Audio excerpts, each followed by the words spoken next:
جی السلام علیکم رحمۃ اللہ وبرکاتہ۔ آج اس ویڈیو میں ہم جانیں گے رضائے الہی اور قضائے الہی میں فرق کے بارے میں۔ ہم جانیں گے کہ ان دونوں میں کیا فرق ہے، اور ہم سے اکثر جہاں پر قضائے الہی کہنا ہوتا ہے وہاں پر رضائے الہی کا لفظ استعمال کر جاتے ہیں۔ اب لغت کے روح سے ہم دیکھیں گے کہ ان دونوں کے معنی میں کیا فرق ہے اور ان کے لغوی معنی کیا ہیں۔ مگر اس سے پہلے اگر ابھی تک آپ نے میرے چینل کو سبسکرائب نہیں تو سبسکرائب کے بٹن پر کلک کریں اور ساتھ بنے ہوئے بیل آئیکن پر کلک کریں تاکہ آپ کو ہر نئی آنے والی ویڈیو کے بارے میں پتہ چل سکے۔ شکریہ۔ بعض لوگ میت کا اعلان کرتے وقت کہتے ہیں کہ فلاں شخص رضائے الہی سے فوت ہو گیا، حالانکہ کہنا یہ چاہیے کہ فلاں شخص قضائے الہی سے فوت ہو گیا، اس لیے کہ قضا اور رضا میں بہت فرق ہے۔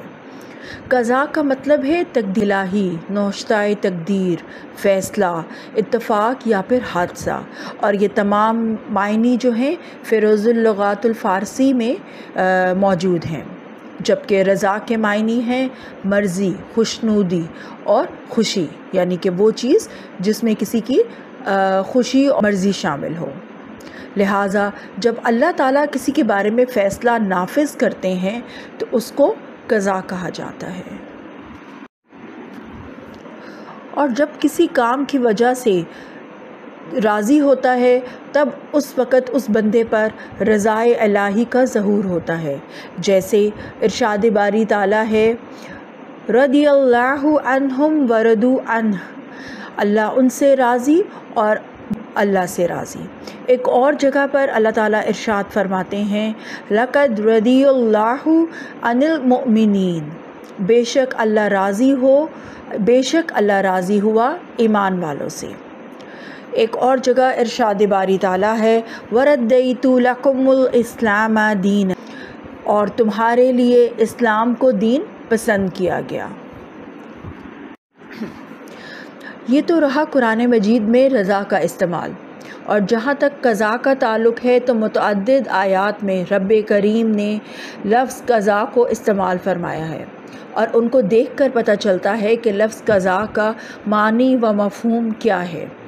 اللہ تعالیٰ نے فرمایا وَقَضَىٰ رَبُّكَ أَلَّا تَعْبُدُوا إِلَّا إِيَّاهُ وَبِالْوَالِدَيْنِ إِحْسَانًا، اور تمہارے رب نے حکم فرمایا کہ اس کے سوا کسی کو نہ پوجو اور ماں باپ کے ساتھ اچھا سلوک کرو۔ اور ایک جگہ فرمایا وَاللَّهُ يَقْضِي بِالْحَقِّ، اور اللہ سچا فیصلہ فرماتا ہے۔ مزید اللہ تعالیٰ فرماتا ہے فَلَمَّا قَضَيْنَا عَلَيْهِ الْمَوْتَ، اور پھر جب ہم نے اس پر موت کا حکم بھیجا۔ یہ تینوں آیات جو ہیں قرآن مجید میں موجود ہیں۔ ان تمام آیات بینات سے رضا اور قضا کا معنی کھل کر سامنے آ جاتا ہے کہ رضا سے اللہ تعالیٰ کی مرضی، رضامندی اور خوشنودی مراد ہے، جبکہ قضا سے تقدیر، فیصلہ اور موت مراد ہے۔ قرآن مجید کی متعدد آیات میں موت کا لفظ قضا سے یاد فرمایا گیا ہے، لیکن کچھ لوگ موت کو رضائے الہی کی طرف منسوب کرتے ہیں اور وہ بانگ دوہل کہتے ہیں کہ فلاں رضائے الہی سے فوت ہو گیا، حالانکہ موت رضائے الہی سے نہیں قضائے الہی سے واقع ہوتی ہے۔ رضا اور قضا میں بڑا فرق ہے۔ امید ہے کہ آج کی اس ویڈیو کے بعد اب آپ کو رضائے الہی اور قضائے الہی ان دونوں کے معنی کے بارے میں معلوم ہو چکا ہوگا۔ اب تک کے لیے اجازت دیجیے، اللہ حافظ۔